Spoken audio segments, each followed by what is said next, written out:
Well, thank you for joining us. I want to sit down late night.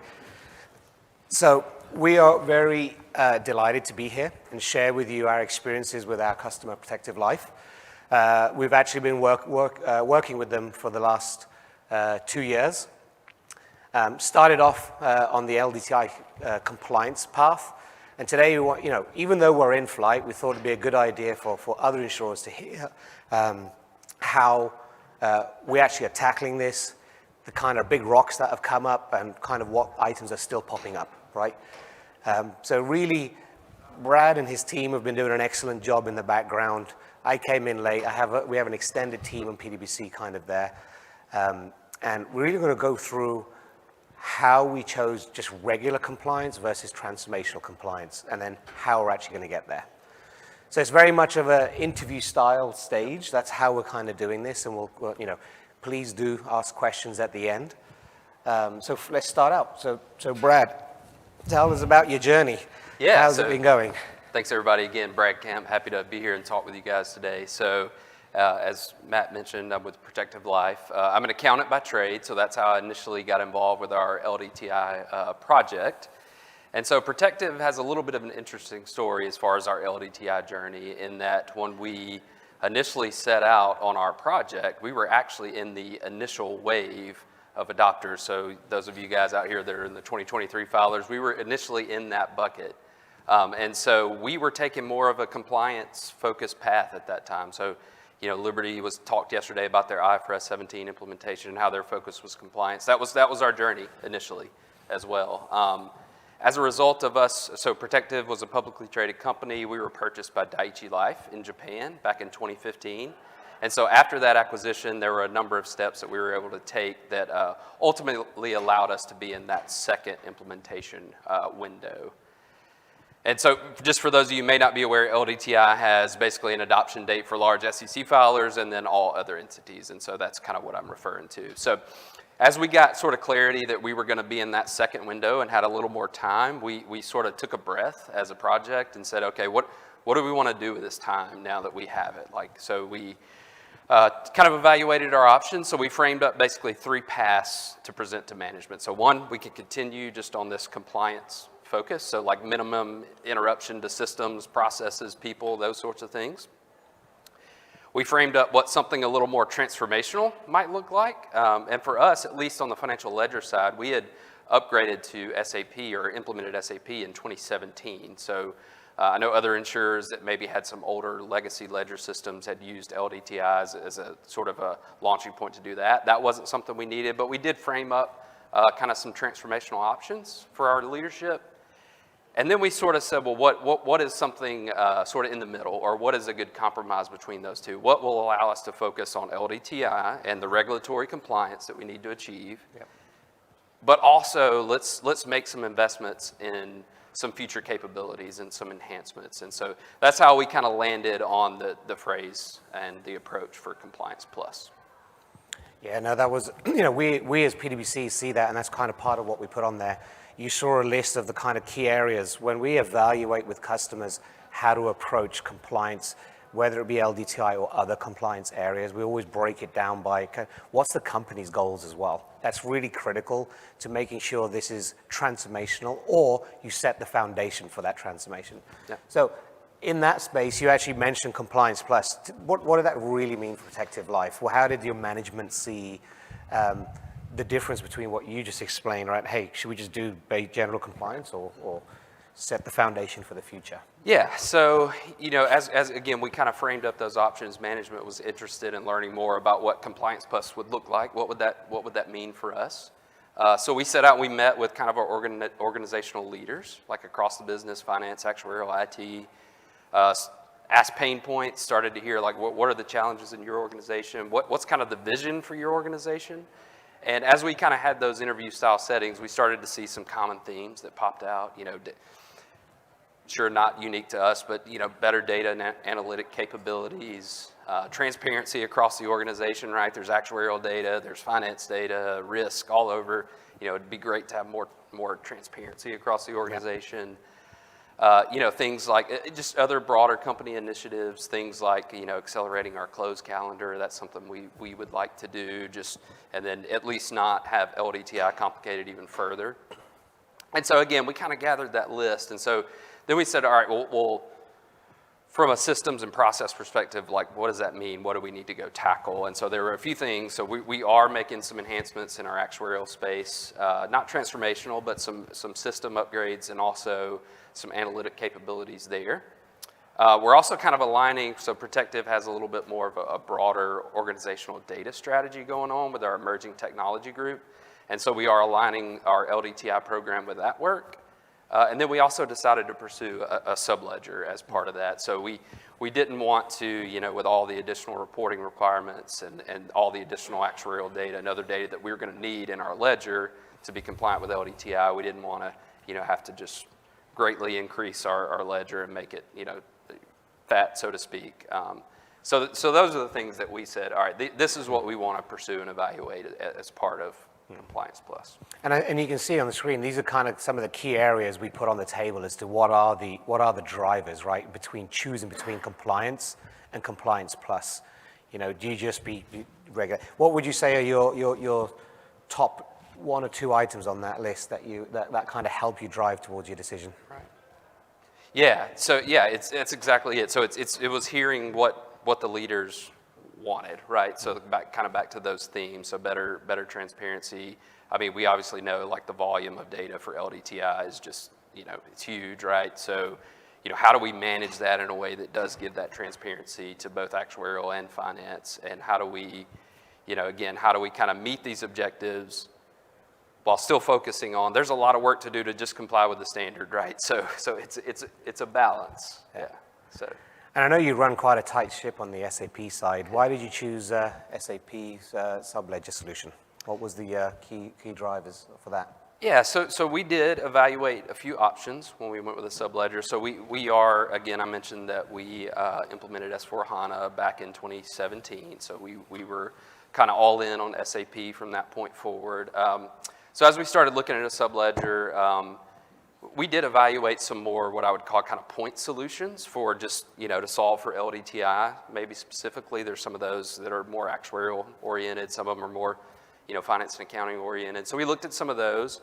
But then we also, evaluated FPSL. And so for us, it was really kind of a no-brainer once we looked at that and thinking about, do we want just a point solution to maybe do this, or do we want a more powerful integrated ledger solution that will fit in with our current environment and allow us, we have FSCD, we have other SAP products, and we thought, adding FPSL to our sort of suite of SAP products was going to give us a lot of capabilities for the future too. So not just it's going to help with LDTI compliance, but it's also going to set us up for, the ability to move forward.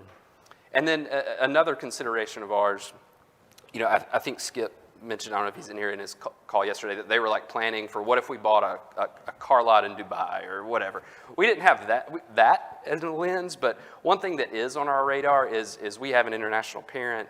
I think as Liberty talked about and Deloitte in their presentation, there's a lot of market movement towards IFRS. And so the fact that we have an international parent, we manage our business on US GAAP, but the fact that we do have that, that's on our radar, and it's something that we may have to comply with and likely will at some point in the future. It's not a requirement for us yet, but having FPSL and the capabilities that it provides in that space as well as LDTI was a big consideration and factor as well. Yeah, so we mentioned scalability and automation. So even right now as we work, it's not just about the data volumes. The key behind this is having the right relationships and having the right decision making. We're coming across that right now, right? Sure. As we speak about, we're in our project, we're visiting decisions, and we're realizing past decision impacts that they've had from previous projects, right? Potentially, that are now actually kind of pushing us in different directions. Where that's landed us, we have a very strong, tight relationship with SAP Pioneer, and our partners on this project, MSG Global as well. Together, we bring the wheelhouse together, right? And that's where I find actually we do a really good job together, kind of hashing through these items. Now, do we take a long time? Sometimes. But which company doesn't, right? But it's getting the right data points and the right intel, but having the right people there to make that decision. That is absolutely correct. I think we've heard that over the last few days, is have the right people there at your fingertips. And if you don't, get them, okay? And that's the critical piece behind this. It is much more difficult for, I would say, for Protective working among so many vendors. But what drove your decision around, okay, how do we work with, we've been working with you for 2 years. Right. So, and I know you've had previous engagements with our colleagues at MSG. Yep.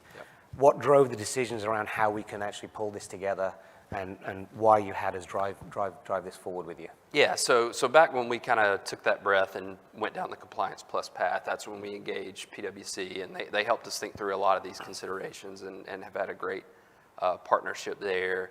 And so PwC is helping us kind of from a global LDTI program perspective, but then also once we made the decision to purchase FPSL and that implementation, we're partnering with PwC as well on that.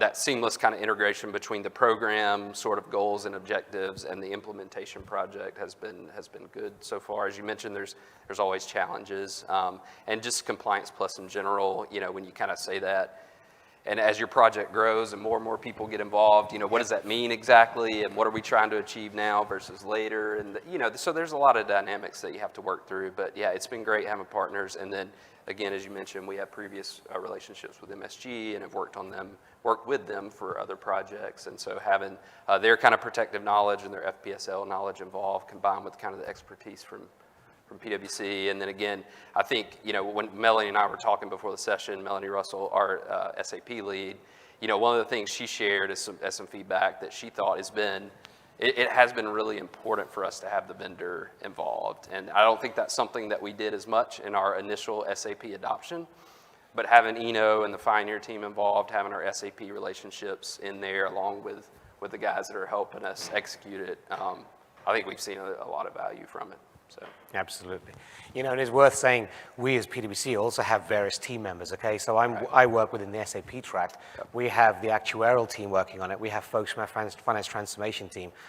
It's really critical to make sure you have a good governance and stakeholder between these elements to be able to move forward with a strong proposition on the subledger as well, for sure.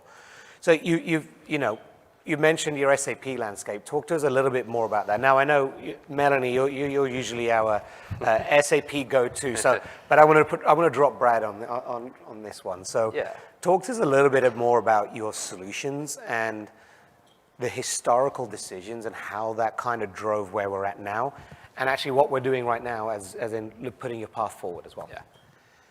Yeah, so our history, we did a greenfield implementation of HANA S4 back in 2017, and so I mentioned we also have the FSCD tool, and so, at the time, having HANA and FSCD together, we probably made some decisions, and we're leveraging FSCD for a lot of different capabilities, and so one thing that'll be important for us as we move forward, and part of the reason, as I mentioned, for choosing FPSL is now that we have FPSL in our product suite along with these other SAP tools, how do we sort of work to kind of right size it all or fit for purpose all the tools that we've got? And so I think that's going to be something that will be important on the journey. It's going to be an important part for us, not just for LDTI, but again, potentially for the future of other compliance needs. And just growth, right? Like all companies in here, Protective wants to grow, and we want to, have ambitious goals, and we want to develop and grow as an organization. So having a good, robust sort of ledger and SAP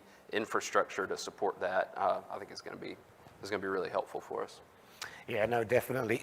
I would say, and I think everyone recognizes this level of reference architecture. From what I've gathered over the last, 9 months of working with Protective, you've really hunkered down. You've been an early adopter in most cases, right? Even with the S/4HANA implementation, how you've leveraged FSCD, and but now we're looking at other decisions. We've got other key decisions we're making now in the FPSL world to make sure we set the foundation right, because that's actually the critical piece of it. We're finding previous decisions, like I mentioned earlier, really are impacting kind of how we look at the future roadmap. And one of the other critical things to say, trying not to look at things in silos, really looking at a very forward-looking 5 to 10 year outlook. If you're looking to grow, what's going to grow with you, what solutions are going to grow with you, right? While you may not use SAP for everything, they are, it's one of the key areas that's keeping that growth plate set as a base foundation.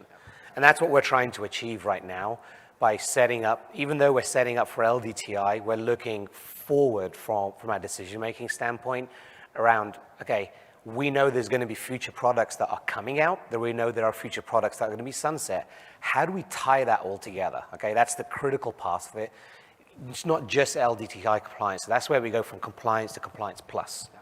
That's where it really helps us move that forward, I would say.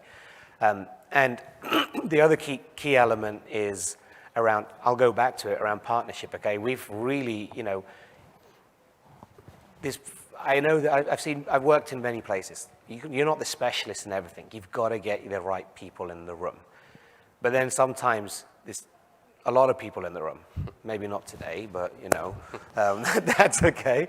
But generally, it's really getting focused and having the right stakeholders. And that is absolutely critical in managing your architecture. It's absolutely critical in managing your business and tying those items together.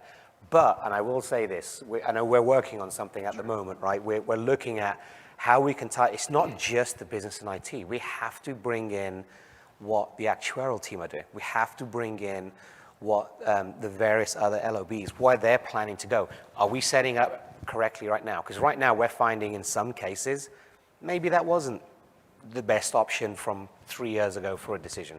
Now we're trying to right-size that, make sure, even when I disappear, or if I ever disappear, you may not get rid of me, we want to set Protective up for life, right? Not Protective Life, but set you up for life. Make sure you're ready to set and go.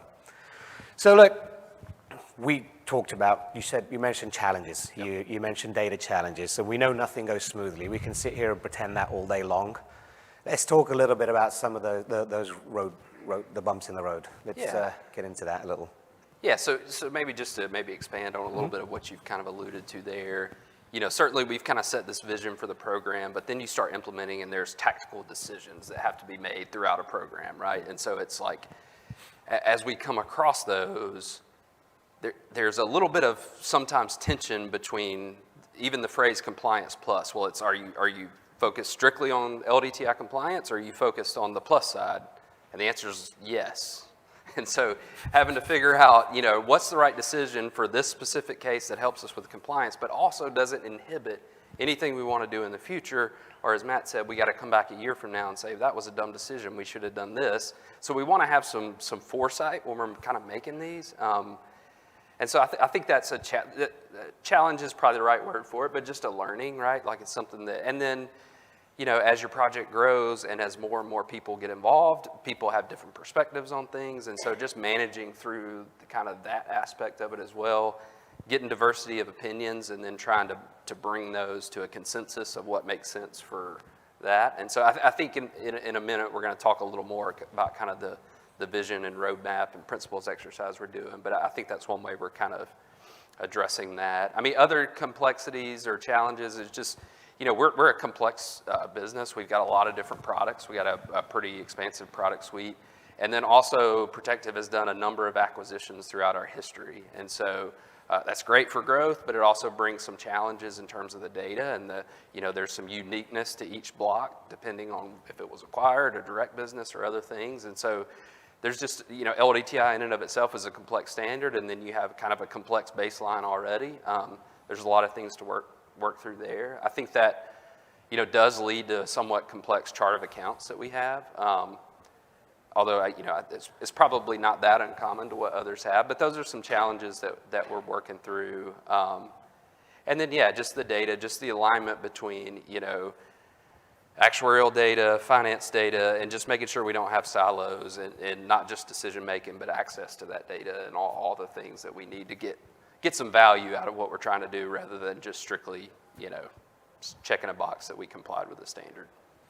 Yeah, no, that's actually a really good point. One of the key areas you mentioned also, you mentioned FSCD, and I know back then you chose not to use FPSL, but you built a insurance subledger, right, within FSCD. Right.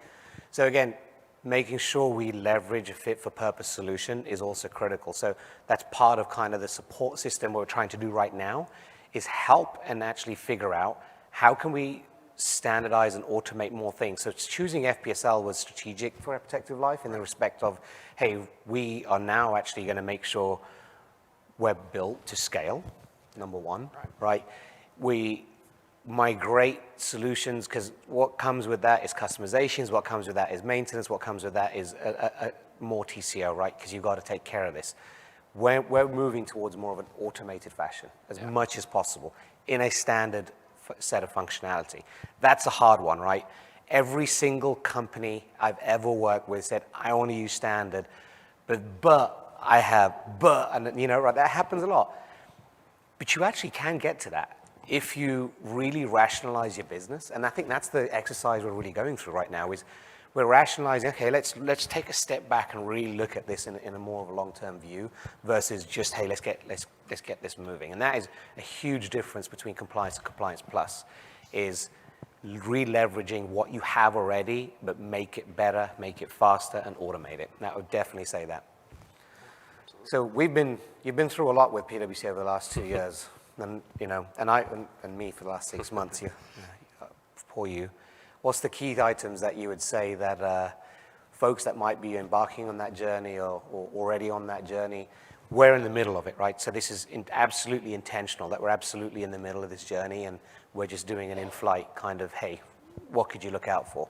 What are some of the key items, Brad, that you would say we should ask our teams to keep an eye on? Yeah, and I may need to get that answer from some of you 23 filers as well, so it may be helpful to hear that. But no, it's, again, I think, again, not to kind of keep repeating the same themes, but one thing we have recently learned is we need that sort of vision with a little more definition around it and some principles, so that as we have these decisions that we're making on this tool or that tool, or what data goes here versus there, that we've kind of got a defined vision and principle out there. And I know that's something that you guys are going to help us think through and work through. And so just having kind of that roadmap view of where we want to be, and how does that line up with where we want to be as a company, right? And so I think that's important. Defining like we did, I think it was really helpful. We had a lot of good discussion just on what path do we want to take for LDTI compliance. Do we want to just minimally comply? Do we want to use this as a catalyst for transformation? So those conversations, I think, are just super important with your leadership, and our leadership's been very supportive of our journey, and we're trying to be thoughtful about that.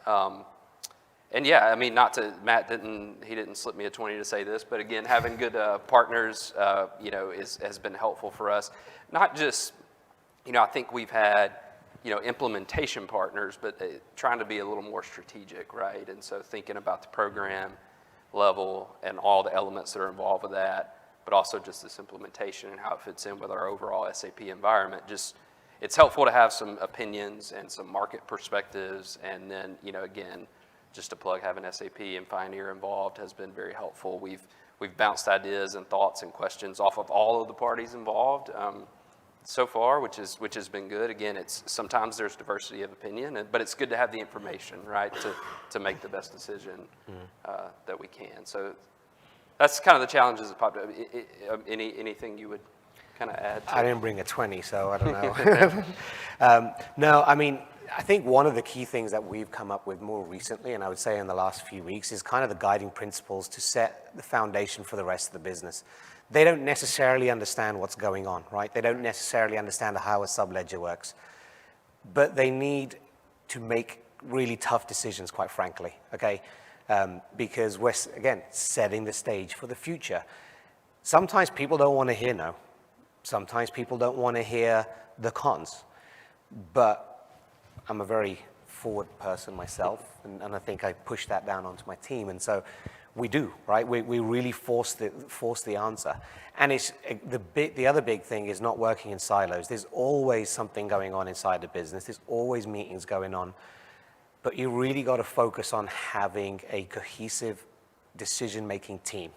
That is absolutely critical. I see Melanie nodding her head there because, right, that's right where we're at right now. We're having a really solid foundation and set of guiding principles to drive the program so everybody's on the same page, right? Everybody has the same goal, right? That's absolutely critical because sometimes certain groups or teams or doesn't matter what it is, they have different goals, but you're building for your company. So that's the key piece. Build not for yourself, but for your company. That's one of my key takeaways. Yeah, for right? sure. And then the last one is innovation. You know, we've heard lots of really good stuff about things coming out from the Pioneer folks from SAP, you know, the edge solutions that we're building. Everybody's looking at innovation. Everybody's looking at automation.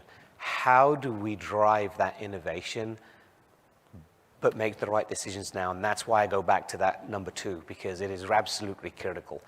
You're not going to get to innovation if you're constantly not looking at the right approaches. That's really what it comes down to.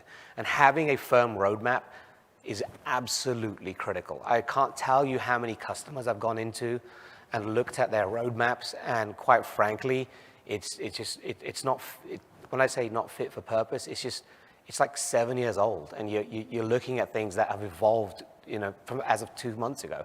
You have to build that roadmap, revisit that roadmap every year, and make sure you review that with your key stakeholders, your leadership team, and keep that motion going. Without that, you don't have a target.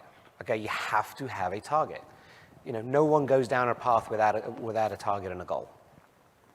Yeah, so, I think with that too, as you have that roadmap, I think it's important when you're communicating with your leadership too, like, we're not just spending money for a ledger, right? It's like, what value are we going to get out of these things that we're wanting to do? And that's, you know, making sure we understand that as we make these decisions, and then making sure that we communicate that out with leadership to say, like, hey, we can make this decision and it may cost X, but we may have to make another decision next year, and it may cost X too. Or we can take a little more value-based approach and say, well, we may have to do this today, but here's what we can get out of it, you know, in the future. So just keeping leadership aligned on that too, I think is important messaging. And I will say, like, having the partnership of Pioneer and SAP and MSG, I think collectively, we like between all 4 parties, we do a good job getting that across the line now. I think so.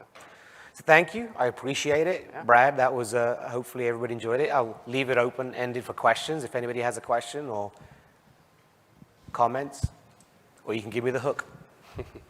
It's almost lunchtime, right? Yeah. Excellent.